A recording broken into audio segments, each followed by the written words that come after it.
Hello,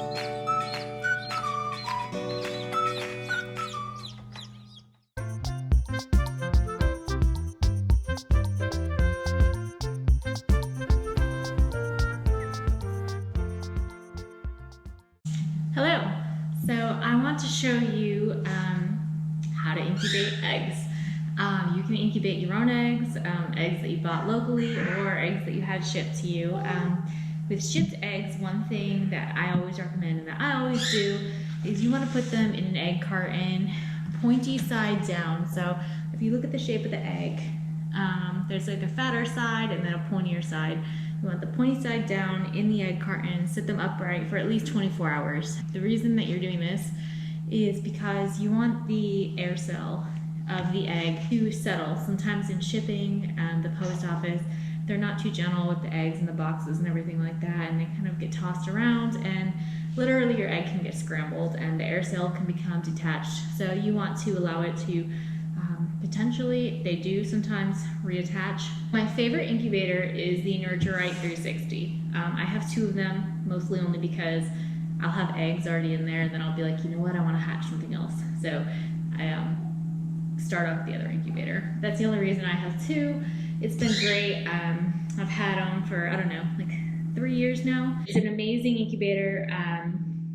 It's by Harris Farms. Some people use the Brinzia, I don't know if I'm pronouncing that correctly, EX, and they really like that one because apparently you can just like set it and leave it and go about and do whatever you want to do.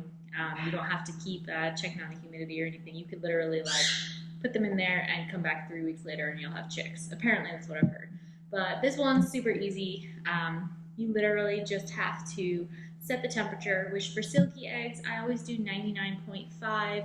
And then for the first 18 days of incubation, you're going to want to keep the humidity right around 53. Some people do dry hatch. I've never tried it. I don't know if I'm a fan or I'm not a fan or what the benefits or drawbacks are, but this is what's always worked for me. 53% humidity up until day 18, and then they go into lockdown. So on day 18, when you put them into lockdown, you are going to take the egg turner out so that the eggs can settle and the baby chicks can get in position to hatch.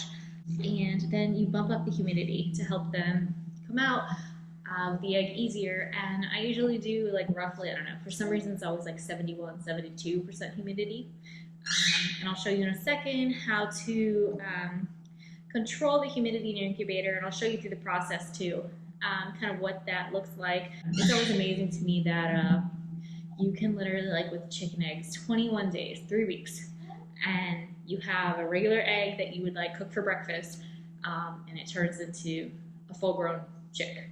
So, you know, like legs, beak, toenails, eyes, feathers, everything. It's like 3 weeks. It's amazing. I'm going to show you how to load up and start up the incubator, and then I'll kind of show you kind of what these next 3 weeks look like, and we'll see how the hatch goes. Okay, so we have the incubator. It's still warming up. We got it up to 88 degrees Fahrenheit. We're only at 31% humidity, and I have the vent almost opened up. I'm going to open it up all the way. This is how I always start. I always recommend starting up the incubator and getting it running for a good couple hours before you put the eggs in. So I'm going to add the water to, I don't know if you could see, but there's a letter A in there, in this one right here. So you fill up section A, and then you don't do section B again until day 18 when you're raising the humidity. So I'm just adding water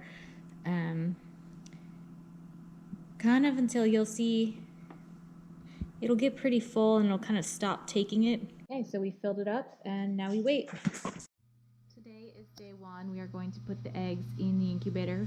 Over here I have eggs from a friend. They're on about day 6 over there. Like I said, I'm crazy and I have 2 incubators. I like to run them at different times. I'm just warming the incubator up and getting the humidity right. It's at 51% humidity. So I'm just closing this a little bit more to try and toggle it.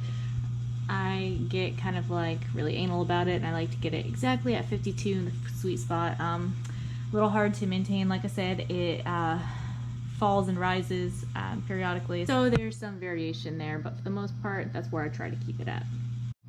So when I load up the incubator, I like to put them pointy side facing inwards to the middle. Silkie stamp, so cute. After you've got it all loaded up, you're gonna go ahead and close it and then make sure that the temperature and humidity settles to where you want it. Okay, so we just closed it up. We got the eggs in there. I'm gonna show you a little bit about how to set up the nurturite while it is still adjusting, because we just closed the incubator, the temperature is trying to rise and the humidity is also trying to rise back up to 52. I'm gonna show you quickly what these buttons do.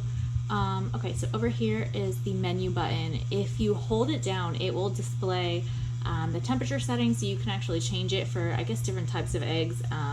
The temperature is supposed to be different, and then you could also set the days to hatch for the egg turner. So if you press and hold menu, it will beep really loud and start blinking. Then if you press it again, it's going to toggle through. If you wanted to raise the temperature, you'd use the plus and minus buttons to do so, and then you'd hit menu to set it. So it just turned off on me, so it's doing it again. If you click again, because we want to keep it at 99.5, it'll take you to days to hatch. So we want 21 days to hatch, so 3 weeks.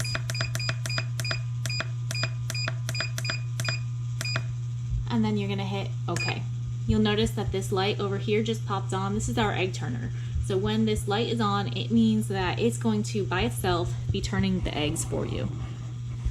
Now, to show you how the egg turner works, if you hold down the plus and minus button at the same time, so these two right here, if you hold them down, it will test turn them. So you'll see the eggs are spinning around and turning.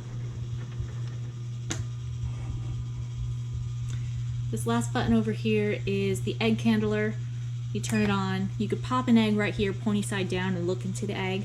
I prefer to use a flashlight shining up through the pointy side of the egg. I think you could see better and kind of manipulate the egg. I just think it works a little bit better. But a lot of people do use this too. You can still see in there, but I think the flashlight does a better job. So here we are on day 3. If you look really closely, you can kind of see a ring and then a little bit of development.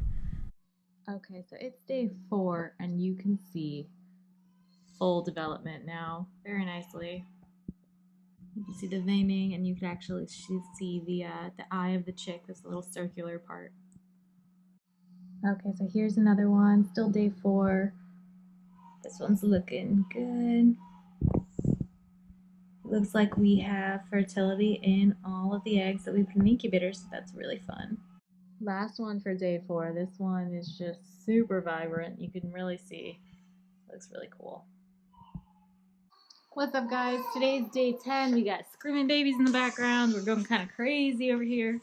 I'm going in here to check on the eggs. Like I said, it's day 10. These guys over here actually will be hatching. I actually need to put them in lockdown. They're going to be hatching soon. But anyways, we got day 10 going on in this incubator. Humidity is right at 54. Temperature right at 99.5. You just saw it kind of jump up to 100. It tends to do that in this incubator. You'll see it every now and then, like fly up to 100 and come right back down to 99.5, which is absolutely fine. I've never found it to be an issue. So this first one's really cool. You can see some really nice veining, and you can see the eye of the chick right there. And then if you look really closely, and if I can hold this steady enough, you can see some movement as well. So here's another one. You could really see the eye. You just saw it jump. This one's kind of crazy. It's literally like moving all the veins around. Okie doke. So here we are on day 14. We are 1 week out from hatch. And the babies are getting bigger. They're starting to take up the entire part of the egg. You can still see some veining and definitely some movement in there. As it gets closer, sometimes it's super difficult to see movement, but you could still see them like dancing around in there. So my favorite day other than hatch day has arrived, and it's day 18, so we're gonna put the eggs into lockdown. Yep. Hi. And what I'm going to do is I'm going to just transfer them over. I just hatched chicks out in this one. I'm going to transfer all of these guys over here instead of taking the egg turner out. That little white turner that the eggs are sitting in usually just pops right out. what I typically do is I put down shelf liner. So this stuff, I cut it up, I cut the circle to kind of match that little tray.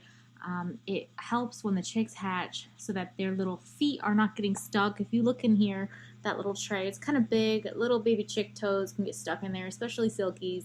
And it can also be slippery. It can create some leg problems, splay leg. It just can make their legs weak. They're more prone to injuries. It's just much easier for them to walk and get around once they hatch if you put this down prior to hatching. So what we're going to do is we're going to candle these bad boys. Make sure we still see movement. You'll see that on day 18 most of the egg is dark. We can't really see much, but if you look really closely you should be able to see movement. It's usually if an egg, if the embryo has unfortunately died and is no longer alive, it's pretty obvious. It kind of looks like mushy. You won't see any movement. Once you do this for a while, it's something that you are able to pick up on right away. So you know if an egg looks good before it goes into lockdown. Day 18, it goes into lockdown. You bump the humidity up. So we took this little red thing out of here. We put water in both of these. I just cleaned this one out because I just hatched chicks in here. I just plugged it back in. Still working on getting that humidity. I want the humidity right around 72 for the last 3 days, for days 18, 19, 20, and 21. So I guess 4 days. 21th hatch day. I usually notice with my eggs, my chicks start pipping on day 20. So today is day 18. We're going to put them in, waiting for that temperature to get up right to 99.5. And I want this humidity to settle. I have the vent way open because I need the humidity to go down. I may have put a tad too much water in there. In that case, I might leave it open for a little to let some humidity escape, just to let it settle a little bit. If the humidity is too high for a prolonged period of time, you could actually drown the chick. So you definitely want to keep that humidity right around 72. Alrighty, so I transferred them over. Like I said, totally unnecessary. It's just my preference because I already had the turner out in this one, so it just made sense for me. But yeah, I'm going to close it up, and then we're not touching them until it's time to open them to take the baby chicks out.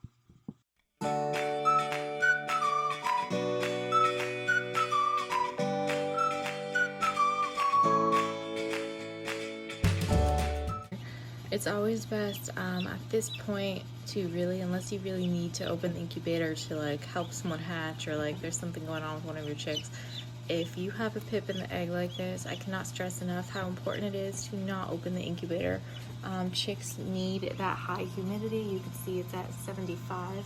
They really need that high humidity to hatch properly. They could get shrink wrapped and get stuck, and then you might have to end up assisting.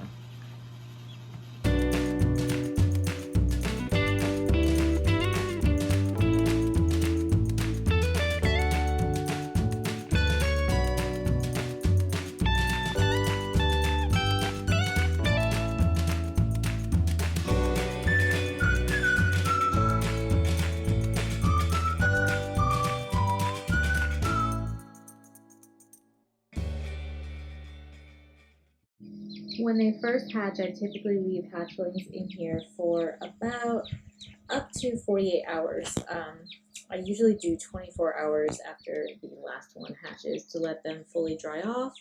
And the fact that they absorb the egg yolk right before they hatch means that they are supported by that for about up to like 48, I think they say even to 72 hours. So that gives them all the nutrients that they need, and that's why hatcheries are able to successfully ship chicks. So stay tuned for another video on how to set up a little brooder for these guys. I'll show you some of my best practices and what works well for me.